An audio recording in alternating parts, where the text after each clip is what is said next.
그냥 단도직입적으로 지금 네. 이 상황에서 1,500 돌파도 각오해야 되나요? 어떻게 보세요? 가능하죠. 아, 그래요? 추세대로면은 부동산 규제 때랑 똑같아요. 부동산 규제 때도 규제를 찔끔찔끔 하면 사람들이 자꾸 오르니까 국가가 자꾸 이렇게 하는구나 하면서 더 달려들잖아요. 네. 지금 달러가 딱 그런 상황이에요. 내년이 되면 이게 더 강화가 될 건데 이때 조금 견디기가 조금 어려워질 수도 있겠다라고 생각이 드는 거죠.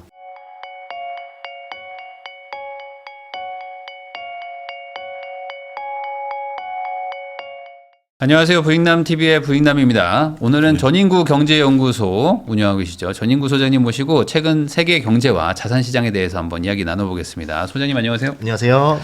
네, 소장님 오랜만에 나와주셨는데 네. 그 사이에 참 여러 가지 일이 있었지만 많았죠. 요즘에는 정말 그 환율 얘기가 가장 큰 이슈인 것 같습니다. 특히 네. 이제 1,500원 막 왔다 갔다 거의 돌파할 것 같은 막 그런 불안감. 예전에는 1,400원도 비싸다고 했는데 이제는 막 1,500원을 뚫는다 하니 뭐 대기업 회장님들 다 불러가지고 뭐 달러 좀 어떻게 안 되냐. 네. 지금 정부가 이제 그 정도로 좀 다급해하는 것 같은데 그냥 단도직입적으로 지금 네. 이 상황에서 1,500 돌파도 각오해야 되나요? 어떻게 보세요? 가능하죠. 아, 그래요? 추세대로면은 지금 나중에 환율 차트 보시면은 시간봉이라고 있어요. 그거를 이제 보시면은 뿅망치가 이렇게 보여요. 네. 저녁 6시에 한번 아니면 10시에 한번 이런 식으로 해서 환율을 인위적으로 한 번씩 퉁퉁 잡는 흔적이 보인단 말이죠. 그 얘기는 뭐냐면 자연스럽게 방치하면은 계속 지금 올라가고 있는 상태인 거고 네. 이제 정부에서도 외환 당국에서도 이거를 최대한 억제하려고 지금 노력을 하고 있는데 그냥 예를 들어서 이게 약간 뱅크런 같은 심리 게임 같아요. 예를 들어서 뭐 저 은행이 망한대요라 하더라도 저 소문이 안 나면 필요한 사람들만 돈을 찾으러 가잖아요. 근데 외환 당국이 달러가 부족한 것 같아요 이러면서 자꾸 막 기업들 모아서 조심해라. 서학개미들이 문제니까 이제 좀 약간 증권사들에서 해외 투자 마케팅하지 마라. 막 이런 얘기들 나오면서 더 겁나는구나. 네, 그게 이런 거죠. 아니, 뭐 외환 보유고 빵빵하다 하는데 왜 자꾸 저런 징조들을 보이지? 그러면 대한민국은 문제가 뭐냐면 이런 경험을 한번 해봤던 나라입니다. 그러니까 IMF 때 네. 환율 있다고 한창 정부가 거짓말을 했다가 알고 보니까 없어가지고 외환위기를 한번 겪었던 나라이기 때문에 환율의 달러에 대해서는 정부를 못 믿는단 말이에요, 사람들이. 그러니까 이제 그런 액션들 자체도 좀 신중하게 태도를 해야 되지 않나 싶은 거죠. 근데 오히려 이게 역효과가 나면서 애매하게 찔끔찔끔 쓴 거예요. 부동산 규제 때랑 똑같아요. 부동산 규제 때도 규제를 찔끔찔끔 하면 사람들이 자꾸 오르니까 국가가 자꾸 이렇게 하는구나 하면서 더 달려들잖아요. 네. 지금 달러가 딱 그런 상황이에요. 그러니까 필요 없는 수요들까지 환율이 올라갈 것 같으니까 자꾸 이제 투기 수요까지 달라붙는 거죠. 그러면 이 투기 수요를 억제하기 위해서 정부가 엄청난 계획을 준비하고 있고 이런 것 때문에 달러 공급이 늘어날 테니까 니네들 투기 수요로 들어오면 다 손실 볼 거야. 겁을 빡 줘서 좀 있으면 1,400원 될 것 같다라는 믿음을 줘야 사람들이 투기를 안 하고 한 내년에 달러 쓸 사람들도 지금 안 사고 내년에나 사고 이렇게 하면서 서서히 수요와 공급으로 맞춰져 가는데 네. 지금 하고 있는 오히려 액션들이 더 자극을 하는 것 같아요. 그런 면에서는 좀 불안하게 느껴지는 거죠, 사람들이. 근데 거꾸로 얘기하면은 그런 거를 정부도 안 하고 그냥 조용히 넘어가고 싶은데 훨씬 너무 다급하니까 너무 지금 마음이 급하니까 그런 그 부작용이 있는 걸 알면서도 이렇게 예. 하는 게 아니냐라는 또 그런 해석도 가능한 거잖아요. 그렇게 되니까 이제 더 달러를 사고 싶어지는 거죠. 없는 거 아니야, 얘네들? 달러 왜 부족한 거야? 그러니까 외환 보유고에는 많다는데 시중에는 달러가 없다라는 거는 네. 결국은 지금 뭐 시장에서 사는 달러를 사가는 세력들이 많다는 거 아니에요? 제가 봤을 때는 이거는 투기 수요도 많다라 봅니다. 네. 이 투기 수요를 어떻게 잡을까를 좀 더 생각해 주시면 좋을 것 같은데 투기 수요를 잡는 방법이 외환을 어떻게 잡을까 좀 난이도가 있는 것 같아요. 예를 들어서 부동산 같은 경우는 뭐 그동안 많이 해봤으니까 어떤 공식들이 있는데 달러를 어떻게 못 사게 할 것인가. 예를 들어서 제가 미국에 집을 사려고 하는데 달러를 바꿔가야 된다. 아니면은 제일 만만한 건 나 그냥 미국에 주식을 사기 위해서 네. 우선 달러로 환전을 해둔다. 아니면 그럴 필요 없이 그냥 은행에서 버튼 하나로 나 외환 예금 통장으로 달러 예금 통장으로 그렇죠. 환전한다더라. 이 수요를 막을 방법이 없는 거예요. 어떻게 뭐 예를 들어 하루에 그러면 1인당 환전을 1,000달러만 해주겠다. 허가제. 예, 이렇게 되면은 이제 진짜 대규모 규제가 나오는 건데 이러면 사람들이 공포를 느끼는 거죠. 그러니까 이러지도 못하고 저러지도 못하니까 자꾸 애매한 것들만 나오고 있는 거 아닌가. 그러면은 결국에 지금 미국에서 금리를 인하했는데도 잠깐 내렸다 다시 또 튀어 올라가는 거는 그 소위 말하는 이제 사재기 수요다. 이런 저는 것들이 사재기 있다. 수요가 있다라고 봐요. 근데 이걸 파악할 방법이 없어요. 사재기인지 투자인지는 구분이 안 가거든요. 근본적으로 환율이 이렇게 높은 이유는 뭐예요? 그러니까 뭐 지금 뭐 서학개미 탓이다, 뭐 네. 아니다, 뭐 이런 걸로 싸우고 있는데. 전 세 가지를 보거든요. 그러니까 네. 뉴스에서 말하는 두 가지랑 제가 의심하는 거 하나가 있는데 세 가지를 말씀드리면 첫 번째는 기업들이에요. 네. 기업들이 지금 미국에 투자를 해야 돼요. 그러다 보니까 달러를 자회사 위주로 보유를 많이 합니다. 해외 법인으로. 해외 법인들이 가지고 있는 달러를 가지고 뭐 좀 여유가 있으면 본국으로 보내서 이걸 환전을 한 다음에 뭐 하겠죠. 근데 지금 보니까 내년에 바로 이제 또 투자를 할 것들이 많아 보여요, 미국에. 그럼 당연히 달러를 남겨두는 게 낫겠죠. 그러니까 그동안은 다달이 뭐 한 50억 달러씩 이렇게 입금이 됐었다라면은 네. 내년에 써야 되니까 입금이 안 들어오는 거죠.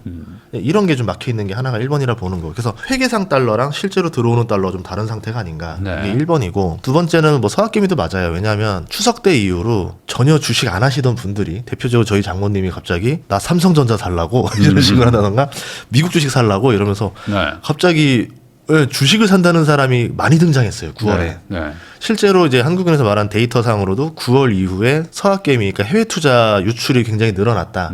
이때가 언제였냐면요. 10월 달에 또 국내 주식, 미국 주식, 코인 다 난리 나던 시기였었습니다. 세계가. 네. 해외 투자 자본으로 엄청나게 빠져나가는 시기였다라는 거죠. 당연히 장이 좋으니까. 반대로 장이 꺾이고 나면은 이제 그건 많이 잠잠해질 겁니다. 예를 들어서 이번에 12월 데이터가 나오진 않았지만 12월에 증시가 좀 조정을 받고 있기 때문에 미국 주식이 코인도 마찬가지고 아마 그 데이터부터는 유출 금액이 그렇게 크지 않을 수도 있다라고 보거든요. 네. 예, 그렇게 보고 있고요. 세 번째는 뭐냐면 코인으로 인한 유출이 굉장히 큰 것 같아요. 잡히진 않아요. 근데 주식이라던가 부동산은 차라리 나아요. 왜냐하면 나갔다가 언제든 뭐 손실을 보더라도 어느 정도는 돈이 들어올 돈들이란 말이에요. 네. 근데 문제는 코인을 위해서 테더를 사가지고 해외를 보낸 다음에 해외에서 뭐 선물을 하든 뭐 하잖아요. 거래소를 하든 그 돈들이 들어오질 않습니다. 나가기만 하고 들어오지 않는 돈들이 꽤 있다라는 거죠. 네. 그럼 이게 지금 잃어서 안 들어오는 건지 아예 그냥 뭐 누락 목적으로 그냥 돈을 유출을 한 건지 그것들에 대한 고민들이 있는데 아직까지 정부에서는 1번, 2번은 얘기를 하는데 3번에 대해서는 얘기를 안 하는 걸 봤을 때는 거기에 대해서 조사가 안 들어간 거 1번 아니면은 그거를 알려줄 수 있는 전문가가 없는 거 세 번째는 비밀리에 조사하고 있는 거 그렇게 생각해 보고 있습니다. 그러면 이래나 저래나 어쨌든 그 세 가지 요인들이 단기간에 해소가 될 확률이 있나요? 당장 뭐 없지 않나요? 제가 정부라면 할 수 있죠. 어떻게 해요? 허가제요? 환전 허가제 해야죠. 환전 허가제? 네, 환전 허가제. 그 달러 배급제라는 건가요? 그러면? 그러니까 되게 귀찮게 만드는 거죠. 대표적으로 지금 오늘 뉴스 나왔어요. 저희 오기 전에 1시간 전에 나왔던 뉴스가 뭐냐면 그 증권사들 모아놓고 해외 주식 마케팅하지 말라고. 맞아요. 네, 그거 아까 나왔었죠. 그리고 이제 해외 파생 투자하려면은 사전 교육 받아야 된다.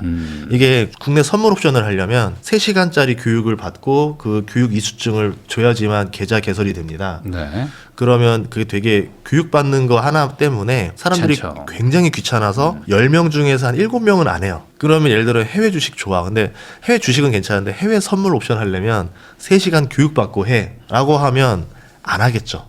많이 줄어들겠죠. 그러면 그 다음에 또 하나 뭐냐면 그래 코인도 만약에 그렇게 하려면 코인도 교육받고 해. 근데 지금 우리나라에서는 코인 선물 자체를 애초에 이거를 막아놨죠. 인정 안 해주고 있으니까 해외로 나가는 거는 좀 애매할 거예요 규정상. 그런 식으로 뭔가 교육을 시킨다던가 아니면 뭔가 얼마 정도 예치를 한 상태만 할 수 있다라든가 한다던가 아니면 또 하나는 환전을 지금 통합증거금을 쓰고 있거든요. 네. 밤에도 원화만 있으면 그 돈을 기반으로 달러로 즉석 환전을 시켜줘서 주식을 사고 다음날 아침에 마지막 좀 차익 정도 정산을 합니다. 근데 예전엔 그렇게 안 했었어요. 환전은 환전 시간 오후 4시까지 딱 하고 그 다음에 밤에 예수금 가지고 할 수 있게. 그럼 내가 밤에 사고 싶어도 달러가 없으면 환전이 안 돼 있기 때문에 못했던 거예요. 이런 식으로 굉장히 불편하게 만든다던가 뭐 불편하게 만드는 방법, 규제를 하는 방법 이런 카드들이 다 나올 것 같아요. 근데 그것도 결국에는 이제 뭐 개인들을 좀 규제하는 거라도 예. 하는 거겠지만 뭐 예를 들어 요즘 뭐 맨날 얘기하는 뭐 국민연금 뭐 기업들이 사실 더 금액이 더 크다 이런 그쵸, 얘기도 그쵸. 하잖아요. 거기를 규제하기는 좀 어렵지 않겠습니까? 이래나 국민연금은 저래. 더 쉽지 않을까요? 그 투자를 그럼 막아요 거기를 또? 에헴 하면 되니까 에헴 해가지고 예를 들어서 이제 그러니까 이런 거죠. 해외 네. 주식 투자 비중을 줄이세요를 말은 못하니까 네. 국내 주식 비중을 늘려주세요. 이미 벌써 지금 그런 얘기들이 나오고 있잖아요. 그러니까 네. 그 하고 있는 환해지를 더 건다던가 아니면은 국내 주식 비중을 더 늘리게 한다던가 아니면은 해외 주식 비중을 줄이지 않는 상태에서 예를 들어 국내 주식, 해외 주식, 뭐 채권, 뭐 여러 대체 투자 여러 개가 있잖아요. 그 나머지 비중에서 조금 더 국내 주식 늘려라. 국내 주식 이런 방법도 있습니다. 좋은 방법은 미국 주식보다 한국 주식 수익률이 더 좋으면 알아서 넘어옵니다. 그래서 저는 이게 오히려 자연스럽게 해결될 수도 있다고 봐요. 예를 들어서 지금은 AI 열풍이 되게 좋았었고 3년 동안 AI 관련주는 한국보다는 미국에 가장 많이 있었고 전 세계의 자금들이 미국으로 다 쏠려 들어갔던 겁니다. 그러면 반대로 AI 주식이 더 이상 상승하지 못하고 횡보를 하거나 힘을 잃어버리면 미국 주식 투자가 과거처럼 그렇게 높은 수익률을 기록할 수 없을 거예요. 그런 상태에서 한국 같은 경우는 정부에서 국내 증시를 코스피 5천이라는 목표로 여러 가지 정책들을 지금 주기적으로 내고 있어요. 그러니까 네.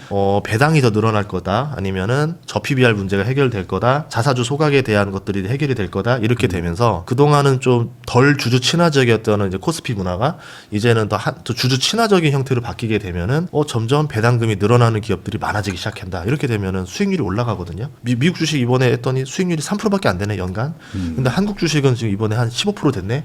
이렇게 되면은 자연스럽게 유턴하겠죠. 그렇게 되면은 굳이 뭐 환율에 대한 이런 규제들을 하지 않아도 자연스럽게 잡혀갈 수 있을 겁니다. 그래서 저는 오히려 대결을 해보자. 차라리 미국 서학 게임들 견제를 하지 말고 차라리 한국 주식을 더 부양을 더 열심히 해서 자연스럽게 선택을 하게 해주자.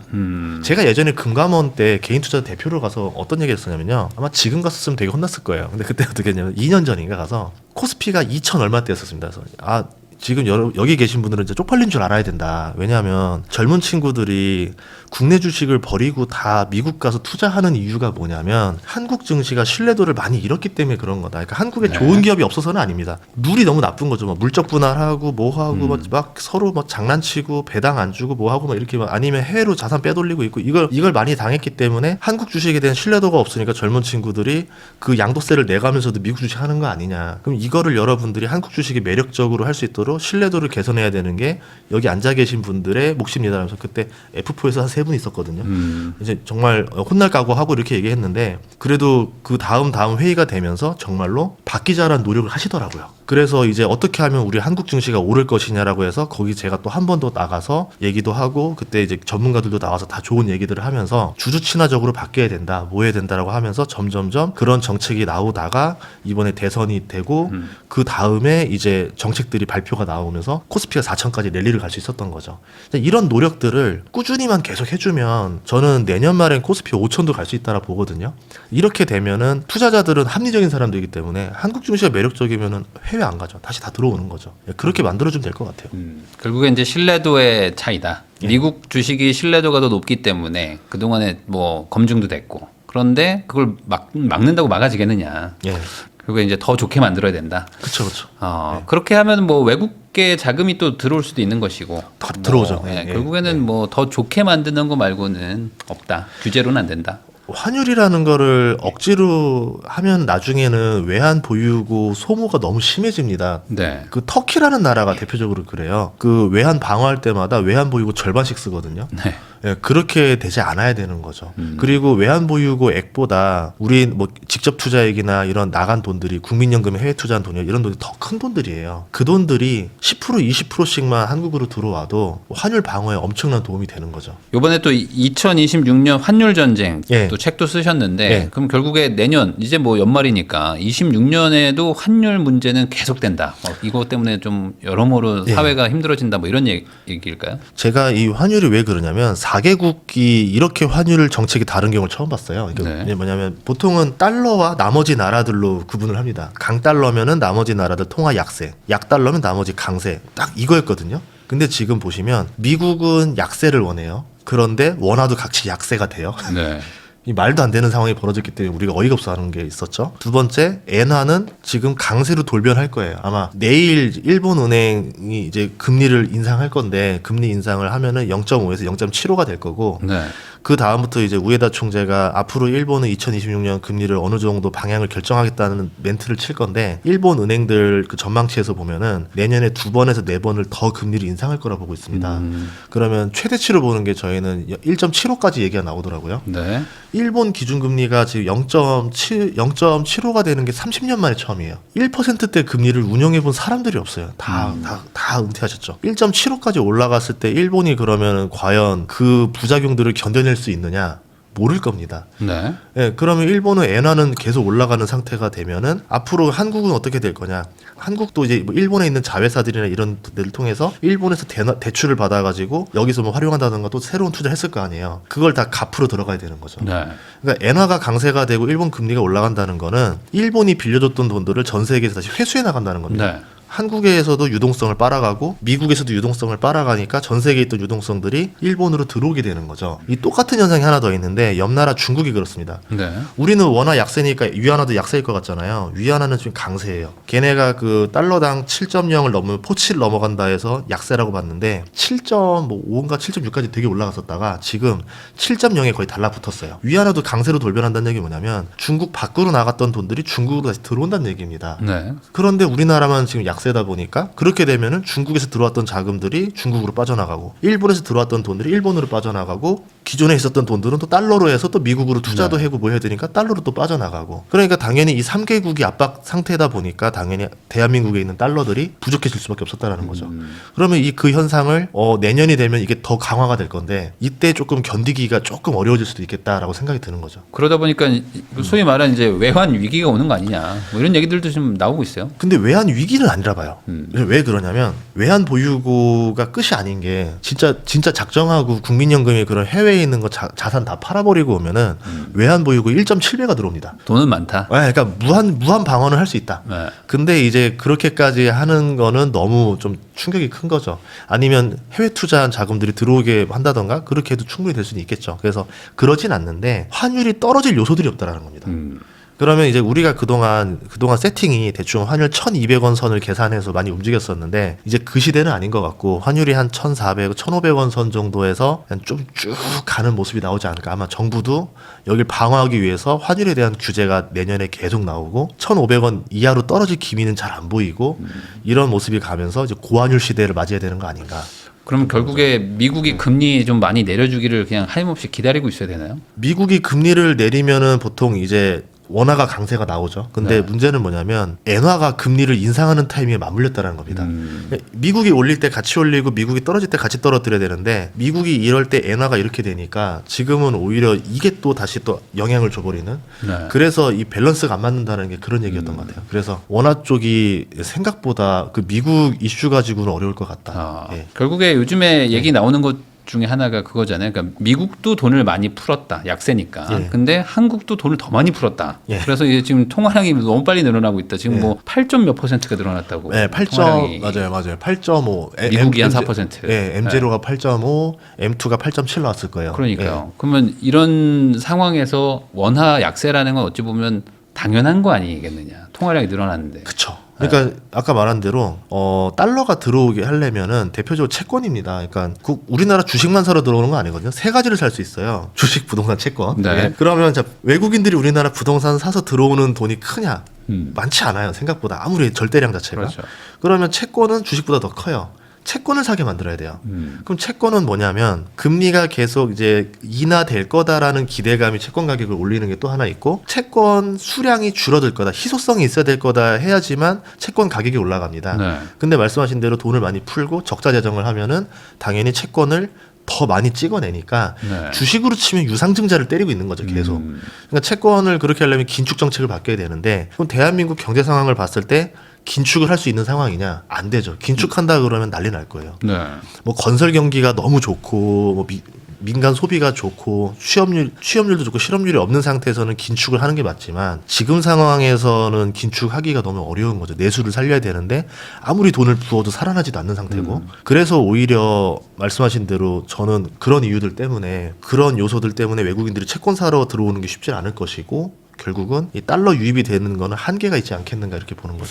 그러면 결국에 소위 말하는 이제 뉴 노멀의 시대다. 이제 앞으로 1,500원은 뭐 당연하고 뭐 그 이상으로 계속 올라간다. 내려가긴 쉽지 않다. 다만 이런 말이 있었어요. 워렌 버핏이 했던 말 중에 뭐냐면 미국과 반대로 서지 말라는 말이 있었는데 네. 우리 코로나 때 이런 경험을 해봤습니다. 코로나 때 코비드 터지면서 사람들이 막 쓰러지고 뭐 되고 이제 바깥에 활동 못하고 다 집안에만 있으라고 하니까 소비가 다 죽어버리고 다 실업자가 되고 장사가 마비가 되고 부도가 난다 이런 얘기를 해서 세상이 망하는 줄 알았죠. 네. 그랬더니 트럼프가 낸 정책이 뭐였냐면 돈을 엄청나게 풀자 했습니다. 그러니까 오히려 코비드 때문에 자산 가격이 더 어이없이 더 올라가는 이런 일이 벌어졌잖아요. 그럼 마찬가지로 환율이 1,500원 이상으로 올라갈 것 같다고 느껴졌을 때 정부는 쓸 수 있는 카드가 진짜 많아요. 뭐 물론 그 카드들이 국민들이 원하지 않는 카드들도 많이 있겠죠. 근데 이 카드를 여러 개 가지고 있다고 하면 정부는 내가 1,500원을 무조건 막겠다라고 하면 막을 수 있는 카드들은 존재할 것이다라 봅니다. 아마 그때 97년과는 다르지 않을까라 봐요. 대신 이제 그때 나오는 뭔가 좀 불합리함. 네. 아 이건 좀 공평하지 않은 것 같아. 이거는 아니지. 서학개면 더 이럴 수 있어.